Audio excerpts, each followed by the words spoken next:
Good afternoon, everyone. We're going to go ahead and get started. There were quite a few more people who signed up, but in the interest of time, we'll go ahead and get started. So this afternoon, our topic is aging in place, loneliness versus being alone, and sort of starting to think about what does that mean, especially as we look at the holidays. This is the last of our Aging in Place series for 2023. We'll pick up again in January of 2024.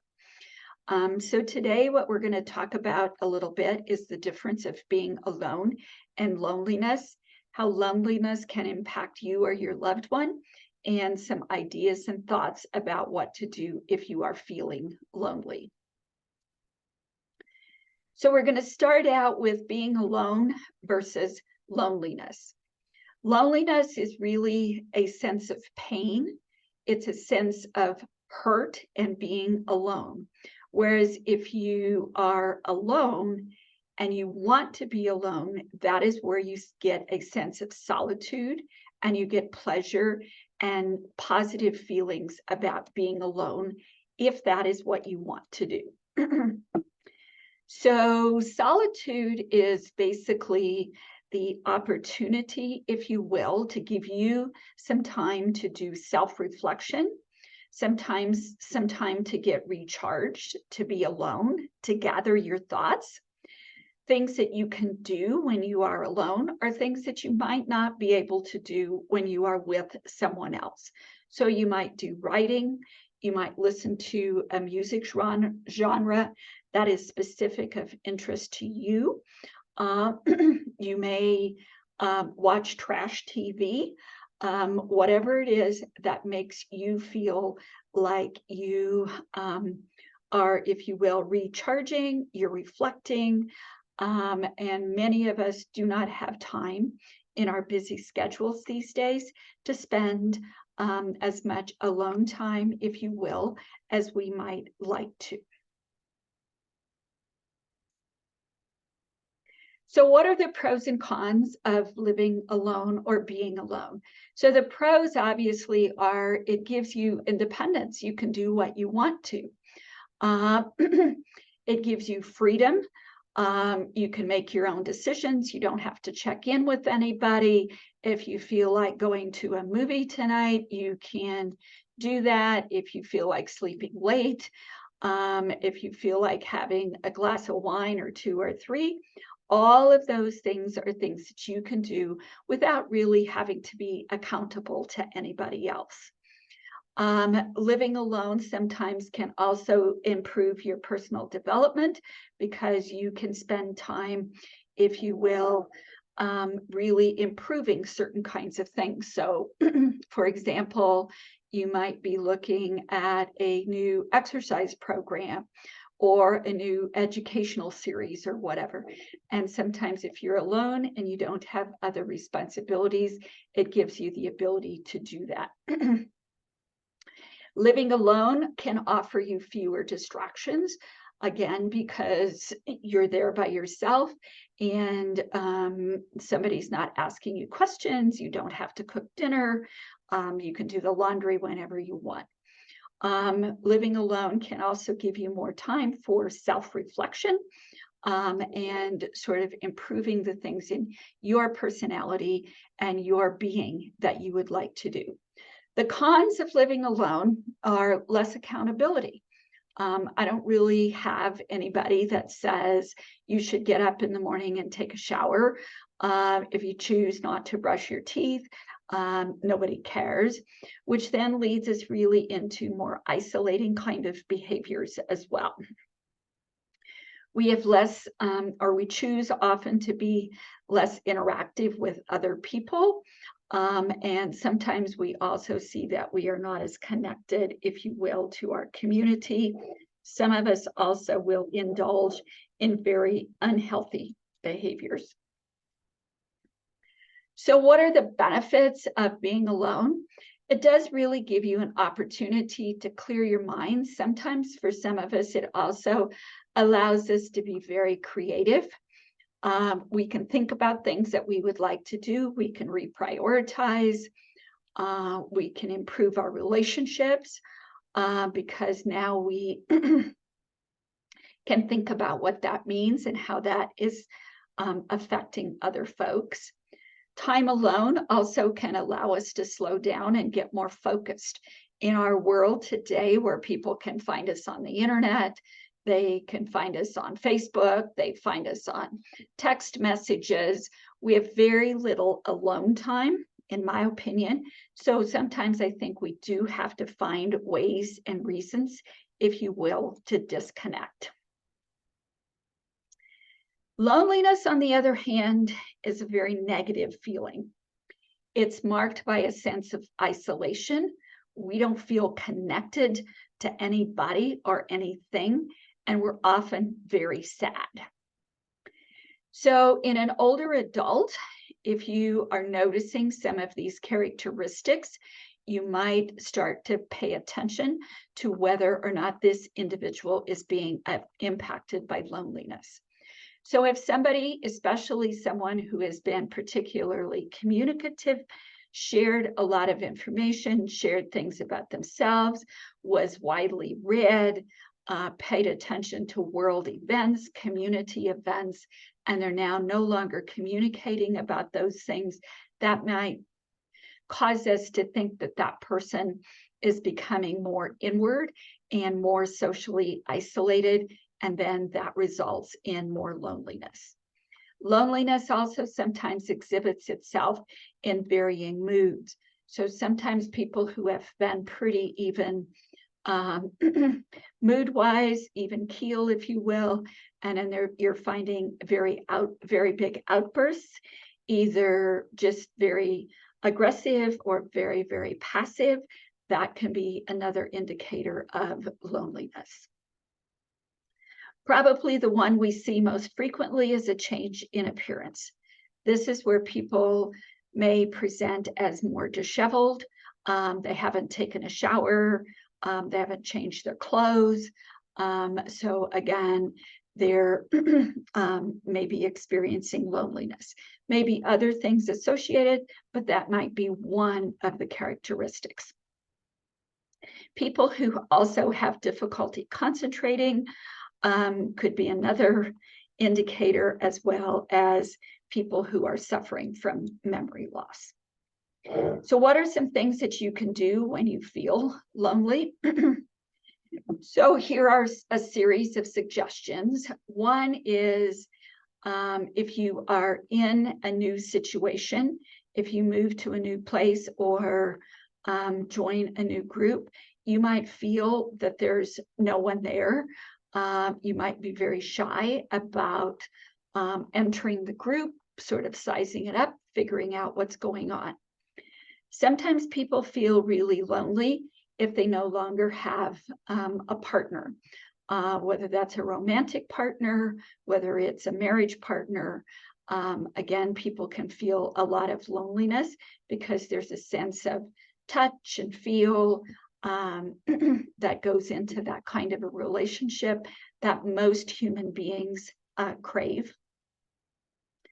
Sometimes people are missing a pet, especially if they've had a pet and that pet died, and for some reason or other they're not replacing it, or they had a pet and they live somewhere where pets are not allowed. That can create a sense of loneliness. Another thing that creates a sense of loneliness sometimes is that if we feel like we don't fit in, if we look different, if we act different, if our sense of who we are. So you could be very lonely if you're in a group of people, say you're highly trained professional, say as a doctor, and the group that you are in is maybe individuals who are from just like the trades, and so you might not find much in common, if you will, to talk with those individuals about. Sometimes you also are lacking friends. So friends, basically, either you no longer trust them or they don't have time for you. And then sometimes if you just are lonely as well because you don't have anyone in the room with you, that is another type of loneliness. It could also be that you are lonely when you have someone in the room with you, but you are not communicating with that individual. So sometimes being lonely, there are some things that you can do to combat some of that loneliness. But you have to take the initiative. So if there's a no pet policy, maybe you can do things like go to the animal shelter. Maybe you can go visit a friend who has pets. Now we have things at the parks where some of the people get together for a happy hour with the animals. So there are some options, if you will, but sometimes you have to look for those and you have to take that initiative. So how does loneliness impact either you or your loved one? So the first thing we need to know is that loneliness really goes away, if you will, if we can connect. And we want to connect with people and we want that relationship to thrive. So this particular author says that there are 4 types of loneliness. And I believe that that's really important if we feel lonely, if we can sort those out, because each of those is going to require a different strategy, if you will, to how we feel less lonely. So if we have emotional loneliness, then this is where you as an individual are going to struggle, and you recognize that the cause is usually social isolation. We do not have people around us for whatever reason, or if they are around us, we do not have a relationship with that individual. Trust sometimes is missing, abandonment. Those are the kinds of things that we feel, if you will, on emotional loneliness. A second type is situational loneliness. And this happens when we are put into a situation where we do not have any connections to individuals. So if I go to a meeting, say an AARP group, and I go there alone and I don't recognize anybody in the group, then all of a sudden I am feeling very lonely in that situation.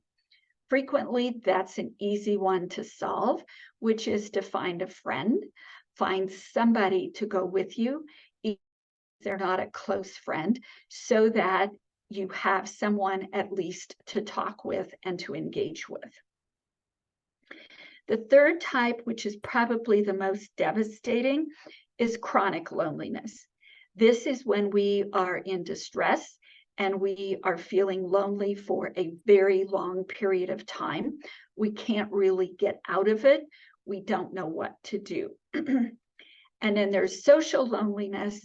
This often is experienced especially by people who will tell you that they are very introverted. It's also people who aren't very confident about who they are and their own self-worth or their own self-esteem. Loneliness can have pretty negative effects on us as an individual. So Dr. Wong suggests that 43% of people feel lonely on a regular basis. That's a lot of people, especially older adults. Part of that is because as we get older, we our relationships change. We end up losing a spouse or family members. We move. So those kinds of things all contribute, if you will, to that sense of loneliness, because our social connections and our social networks are being disrupted. And one of the negative outcomes, if you will, of feeling lonely is that you have a 45% increased risk of dying as a result of feeling lonely. So sometimes you will hear situations where people will say, a husband and wife who have been married 40, 50, 60 years, one spouse will die, and within a very short period of time, the second spouse passes away as well. I have to admit that that thought went through my mind the other day when Rosalind Carter passed away. And I thought, you know, President Carter has been hanging on for a very long time in hospice. And I would venture to guess that because they had such a long marriage as well as close relationship, it would not be very long before he passes away as well.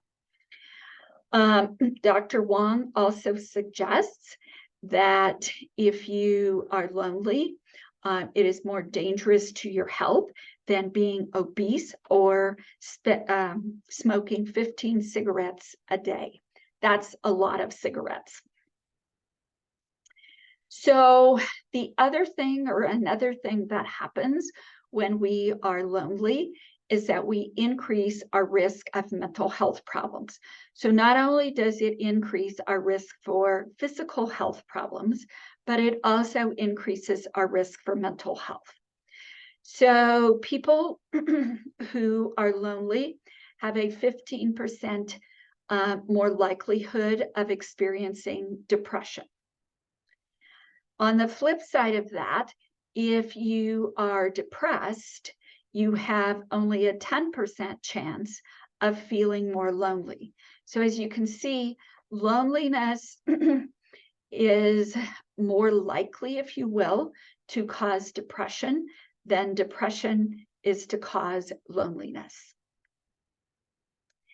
The other thing is that loneliness increases the likelihood of experiencing social interaction anxiety by 13%. But if you are anxious, your chances of being lonely only increases by 8.6%. So again, you can see that there's a correlation, if you will, about the more lonely you are, the greater you may have mental health issues. So if we take a look at what is the relationship between loneliness and mental health, basically it's very circular. So loneliness can lead to mental health issues, and mental health issues can lead to loneliness. So if we look at loneliness first, basically loneliness can lead to negative thoughts. We have very low self-esteem. Our moods change a lot. We're not very motivated. We don't talk to people. We are all just sitting in our own little world and spinning. And as part of that kind of spinning around, then that takes us down mentally. So sometimes when we are in a group, if we are experiencing loneliness, we can feel very disconnected from everyone around us. And sometimes we have all been in large situations where there are a lot of people around, and we should feel connected to those individuals, but we really don't. I see this a lot in senior living situations, especially assisted living and nursing homes, where there's lots of people around. Senior centers are another community solution, if you will, that we think should always result in less loneliness and isolation, but not necessarily, especially if people don't feel connected. Another thing that is important is that we often, if we're lonely and mental health, we experience low self-esteem. We may mask our feelings. So if we are masking our feelings, getting involved in different things is very exhausting. We don't want to do it because we get too tired, because it takes too much energy on our part to be part of that group. So the Office of Surgeon General basically says and looks at how loneliness impacts your own health and well-being. And we've talked about a couple of these, but it doesn't hurt to reiterate it. So adults who report feeling lonely are often more than twice as likely to develop depression as adults who rarely report or never feel lonely. So if you are in a situation where you are feeling lonely, be very aware that you may also eventually feel depressed. Loneliness and poor social support significantly contribute to the development and severity of illness after exposure to viruses. So sometimes you find people who avoid going into crowds because their position or their concern is that they are going to be exposed to these viruses and they have no immunity. What the Surgeon General suggests is that the more we avoid social interaction and the less social support we have, the risk, if you will, to getting sick is actually greater. And we saw a lot of that with COVID when we were all told that we needed to stay home. So many of us looked for other ways to have those social connections. Zoom is one of the ways that many of us found that we could connect and continue to be involved with people, maybe not by being in the same room, but being able to touch and feel them. And I will tell you that my one son was in the Peace Corps in Ukraine. And this was about 15 years ago. Or I guess 10 years ago, because he was evacuated when Russia invaded Crimea. So it was about 10 years ago. But sometimes we would talk, and we didn't have Zoom back then, but I always felt more connected to him if we could use Skype, where I could see him, as opposed to when we were just talking on the phone. So even being able to look at someone, see them, even if it's through a picture, it creates a better sense of connectedness and less loneliness. Older adults who have chronic illness and social isolation also can see an increase often of dementia by as much as 50%. That's a pretty scary statistic.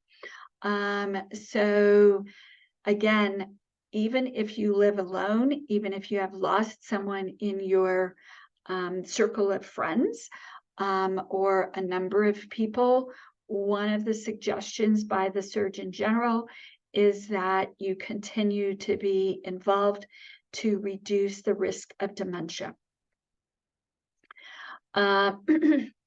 Another thing that happens if we are very lonely is that we can also lose our ability to respond to stress situations. We might find the situation more stressful or less stressful, but stress, again, can have very negative impact, if you will, on people's interactions and our blood pressure, the adrenaline, all of our different organs. People who say that they are involved with other people or with their community are 2.6% or 6 times more likely to report that they also have good or excellent help, as compared to people who do not have a sense of belongingness or part of a group. Social support and with family and friends can also be and we can see improvement, if you will, in hypertension and diabetic management. So loneliness can have very, very, very, if you will, negative impact on our well-being. So what do you do if you or someone you know is lonely? The first thing I'm going to say is that it will take you as an individual to be very, very motivated to reach out and take the initial step. I may or may not know or understand that you might be lonely, so I may not be sort of connecting, if you will, with you on that level. So one of the things that they suggest in this little graphic, if you're feeling lonely, is don't rush it. Don't feel like if you just get involved in a whole bunch of stuff, that it's going to immediately go away, that somehow you're going to feel less lonely. You have that feeling and it's there, and you will have to look at probably more than one way to improve or change it. Just being around people can be helpful because, again, even if all you engage in is talking about the weather, talking about the food, talking about, the color of your shoes, all of those things can increase, if you will, your interactions, your social connections. They may not be deep, they may not have much meaning, but they increase your connections. One of the things that I frequently hear is that older adults will take up and have connections with the local pharmacist or with the caddy at the local supermarket, or they stop and talk to the mailman every day. So again, it gives them an opportunity to be around people, not necessarily to have a significant relationship, but it decreases their sense of loneliness. You can organize different kinds of meetup groups, whether that's inviting 1 or 2 or 3 people over to your house for coffee, whether you can go to some organized groups. There are a lot of meetup groups. These meetup groups have a purpose. So someone yesterday was actually by my office. Their group made a donation, but they're called the Over the Hill Gang. And they're kind of a physical exercise kind of group. So they do things like snowshoeing, they do things like hiking, they have walking groups. So again, you have these different groups that meet for different purposes. There's stamp clubs, there's pet groups. You can find probably just about anything if you just look for it. Another thing that's becoming easier these days is meeting new people online. I am always very amazed at how many of my older adult friends and colleagues have actually found very significant, in some instances, spouses, in other instances, life partners, and in other instances, just people that they can meet up with and do things with, to have a friend. You can talk to people online or on the phone. Again, you have to initiate that oftentimes, but phone still works very well for some people. If you're feeling lonely, do things that you enjoy. Doesn't mean that you don't necessarily have to take the garbage out and wash the dishes, but there are other things that you can do that bring you pleasure and satisfaction. And again, focusing on those is very important. Looking at what options or opportunities you have for peer support, whether that's family, whether it's neighbors, whether it's church related, whether it's your old work colleagues, whatever it is.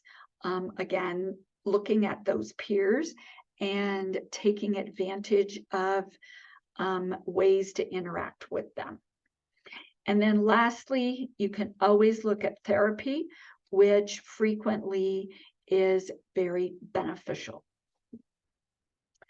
So here is a 10-step process that somebody suggested as a way to deal with loneliness. So the first thing is be kind to people. Kindness is very, very important.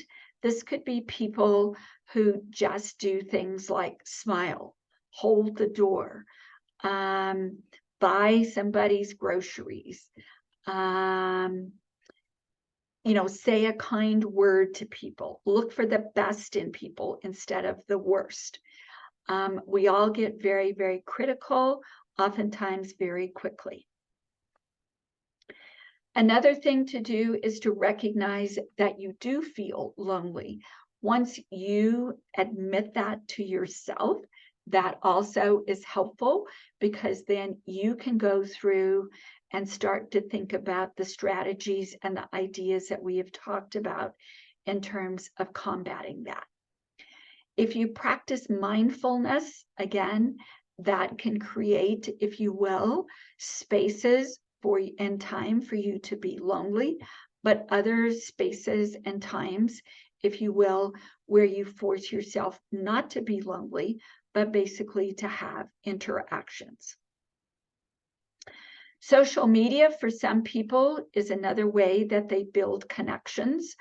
Some people, they use these Snapchat and Facebook and Twitter, all those kinds of social media groups, if you will, can help you, again, to connect with people.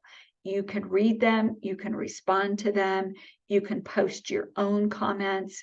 So that makes, again, an opportunity for you to add to your social connections. Other things, try new hobbies, try new interests. Reach out to old friends. Sometimes we say these friendships go away because we don't have time. Sometimes it's fun to just connect again with those individuals, whether they're cousins, whether they're classmates, whether they're old neighbors, doesn't really matter, but just being in touch. One of the things that my husband says is that he has waited in his life too long to reach out to some of these people, because a number of people in his social network have passed away. Another thing is, don't give in to negative thoughts. It's very easy to spin ourselves down into a very negative spiral. So think positive, don't think negative. Volunteering is a great way to get you, again, connected, even if you don't know somebody in the group. People who accept volunteers, agencies that work with volunteers, usually are very open. They are looking for opportunities to connect you to other people, either who are volunteers or tasks that need to be completed that have often purpose and meaning. Support groups are another way.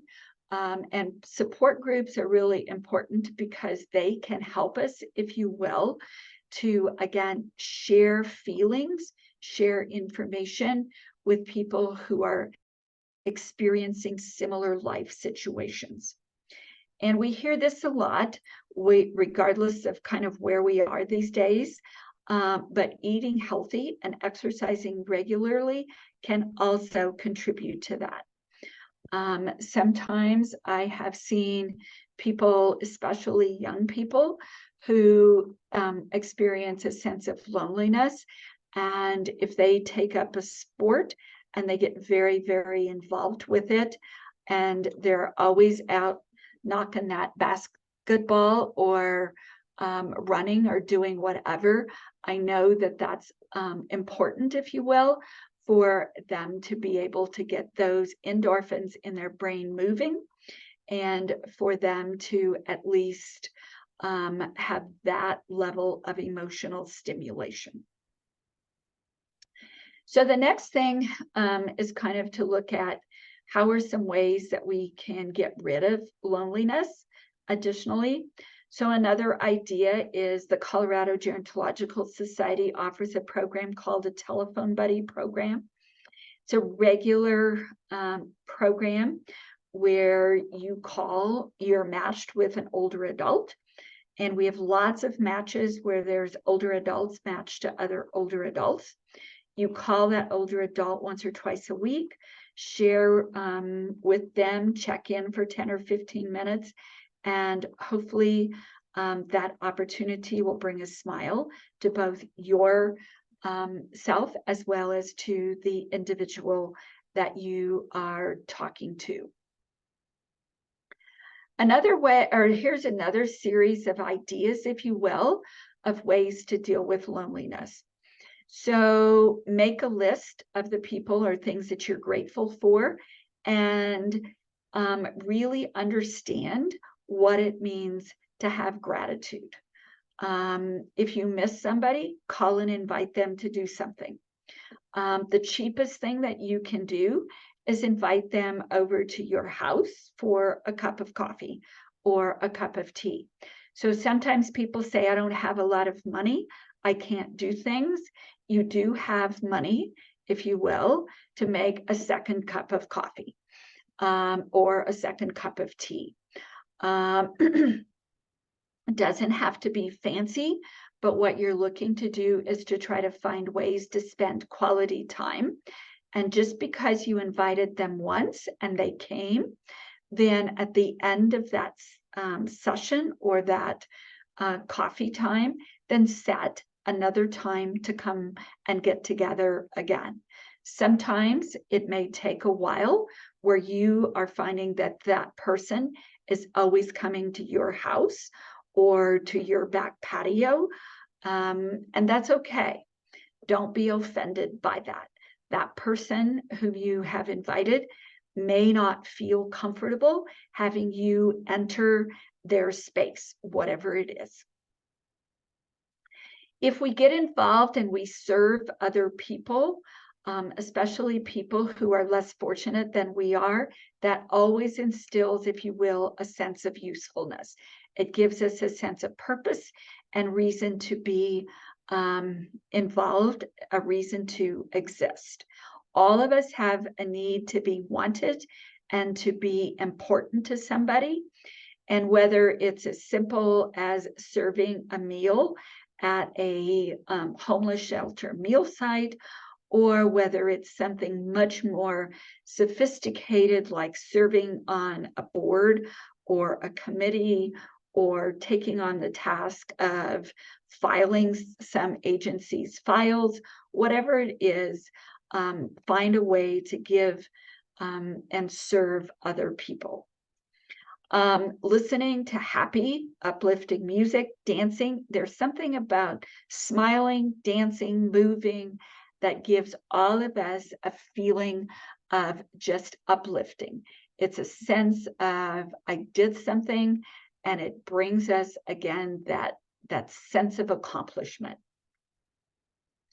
If you do spend time alone, spend it wisely. Make sure that you use it to do things, again, that are beneficial. So take a walk, read a book, learn how to do something new. It's not that you can't do some of the other things like treat yourself to junk food or whatever, but if that becomes the habit, then that's not helpful.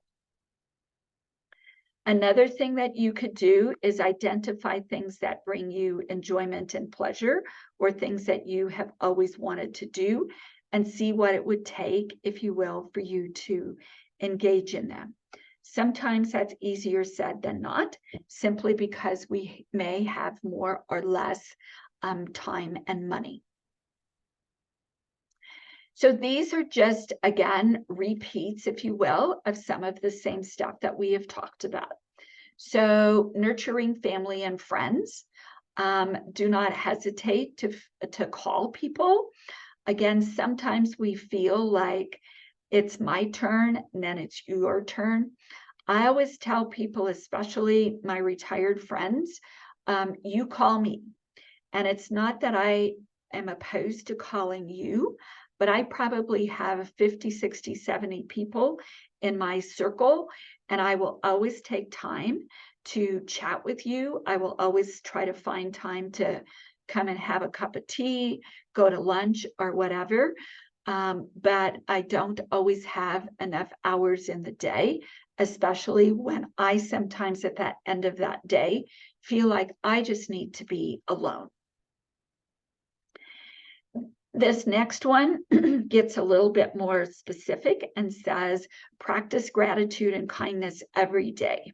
So find 3 things that you are grateful for. Do 3 things of kindness every day. Introduce yourself to new people. Go out of your way to make those social connections and get involved with people. There's another organization in town, if you're looking for volunteer opportunities, called Spark the Change. They have lots and lots of different kinds of volunteer opportunities. And if that is something that you want to be involved with, they probably have an opportunity for you. If you are looking to volunteer with older adults, we have lots of opportunities here at the Society and can always find ways to utilize your skills. Our offices are downtown, but don't let that hold you back, because a lot of our volunteers work remotely as well.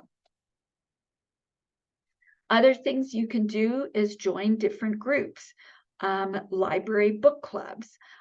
There's a lot of book clubs that are out there that are in just neighbors getting together, or groups with similar ideas, such as, with a veterans group or a church group or a community center. Again, these are things that, like a book club, creates then an opportunity for conversation that can be shared, which then often leads to additional conversations. If you are really unable, if you will, to move yourself beyond loneliness, then consider getting some type of counseling, especially if you suspect or you have been diagnosed with geriatric depression. So in summary, probably the biggest thing you can do is get counseling if you can't really manage it by yourself. Find ways to connect with loved ones, whether that's family or friends, whether it's older adults or younger persons in your family or your friendship network, doesn't really matter. Get involved with some type of exercise, even if you don't do anything but walk around the block. Exercise, again, as we all know, will improve your mood and oftentimes helps to reduce stress. And lastly, this screen suggests really pay attention to your diet, especially eating fruits and vegetables and whole grains, because that tends to boost your mood and energy. Stay away from high caloric diets, from fast food, from soda pop, because those things tend to put you on a sugar rush, and then you do a big drop, and then you're back being depressed and feeling very lonely again. So there's a lot you can do. Hopefully you will take some time and engage in those activities. So by way of closure, I'll just mention a couple things that the Society does. Many of you have heard this spiel before. We have the social determinants of health that we focus on, which look at things like advanced care planning, vision, hearing, and dental services, help with housing. We are delivering holiday baskets in a week. So if you are looking for a very worthy project to become involved with, go to our website and sign up to deliver baskets. We do a lot of education and advocacy. As many of you know, tomorrow, or today, I guess, is the last day for open enrollment in Medicare Part D. So if you have not addressed that, we highly suggest that you do that. I still have several that I need to do as well. We have lots and lots of videos and things on our YouTube channel. I checked actually as part of the annual report, and I think there's 141 videos up there. You can join our newsletter as to be added to that list, as well as some of our other in-person events. So with that, I would like to thank you for joining us today.